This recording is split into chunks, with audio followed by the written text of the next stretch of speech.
정부 관계자들의 녹화 영상을 활용한 가상 인터뷰, 가상 대담입니다.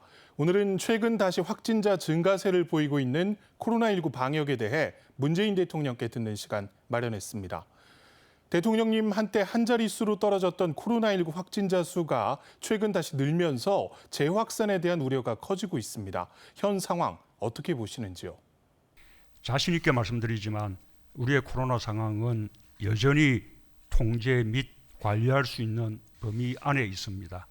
지난 5개월 동안 확인된 사실은 일상생활을 하면서도 정부의 방역 지침과 기본적인 방역 수칙만 잘 지키면 바이러스 감염을 막을 수 있다는 것입니다. 이제는 지치기도 하고 또 폭염 때문에 더 힘들어지기도 하지만 상황이 안정될 때까지 국민들께서 조금만 더 힘을 내어주시길 바랍니다. 네, 여전히 통제가 가능하다고 말씀을 해주셨는데요. 최근에 확진자 발생이 주로 수도권에서 이루어지면서 우려가 커지고 있습니다. 지금 코로나의 안정이 수도권에 달려 있다고 해도 과언이 아닙니다. 방역 당국과 수도권 지자체들 간의 긴밀한 협력을 당부드립니다. 앞으로도 정부는 지자체들과 협력하면서 국민과 함께 기나긴 바이러스와의 전쟁에서 흔들림 없이 방역 전선을 사수해 나가겠습니다. 네, 실제로 지역 감염이 일어나는 감염병의 경우 지자체의 역할도 방역에서 큰 부분을 차지하고 있습니다. 어떻게 보시는지요? 지금까지 지자체는 현장 방역의 최일선에서 역할을 잘해 주었습니다.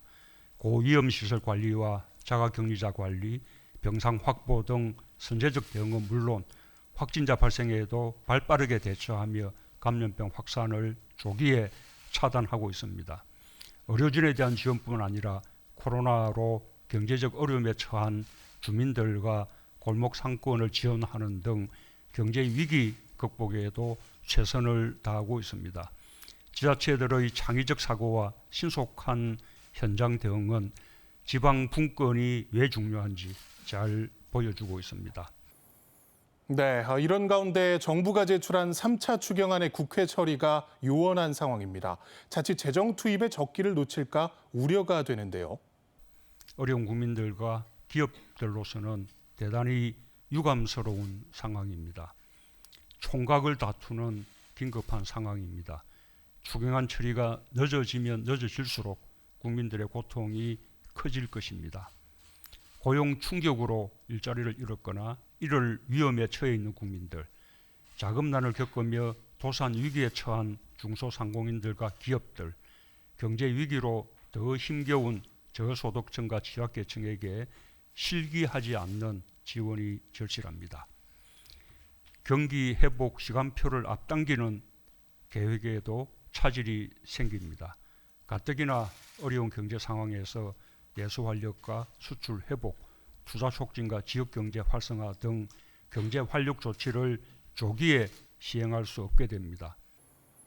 네, 또 추경 투입을 통한 방역 강화 정책도 속도를 내지 못할 것으로 보입니다. 2차 대유행의 우려가 커지는 상황에서 선제적으로 방역 시스템을 보강하고 강화하는 것도 시기를 놓칠 수 없습니다. 온 나라가 국가적 위기를 헤쳐나가기 위해 힘을 모으고 있습니다. 방역 요원들과 의료진의 헌신, 국민들이 함께 힘을 모아 코로나와 싸우고 있고 가게와 기업 모두 사활을 걸며 경제적 어려움을 해결하기 위해 분투하고 있습니다. 정부도 국난을 빠르게 극복하고 위기를 기회로 만들기 위해 총력을 다하고 있습니다. 국회의 협조만 더해진다면 코로나 위기와 경제 위기를 극복해 나가는데 큰 힘이 될 것입니다. 국회의 운영과 관련한 것은 오로지 국회가 결정할 문제입니다. 그러나 국민의 생명과 민생과 직결된 사안은 어떤 이유에서건 지체되어서는 안 됩니다. 네, 대통령님 끝으로 하고 싶은 말씀 있으시면 부탁드립니다. 바이러스를 완전히 정복하는 데 긴 시간이 필요하다면 의료진들이나 국민들이 지치지 않도록 장기전의 자세로 냉정하게 상황을 관리하고 대처해 나가야 할 것입니다. 우리나라는 어느 나라보다 코로나 방역을 잘 해내고 있습니다. 우리가 채택한 투명, 개방, 민주의 원칙은 세계적인 모범이 되었습니다. 추경안 처리는 다른 무엇보다도 국민의 삶을 지키는 데 절실하고 시급한 일입니다. 소잃고 외양간 고치는 일이 없도록 국회가 지혜를 모아주시기를 간곡히 부탁드립니다. 네, 지금까지 코로나19 방역에 대해 문재인 대통령께 듣는 가상대담이었습니다.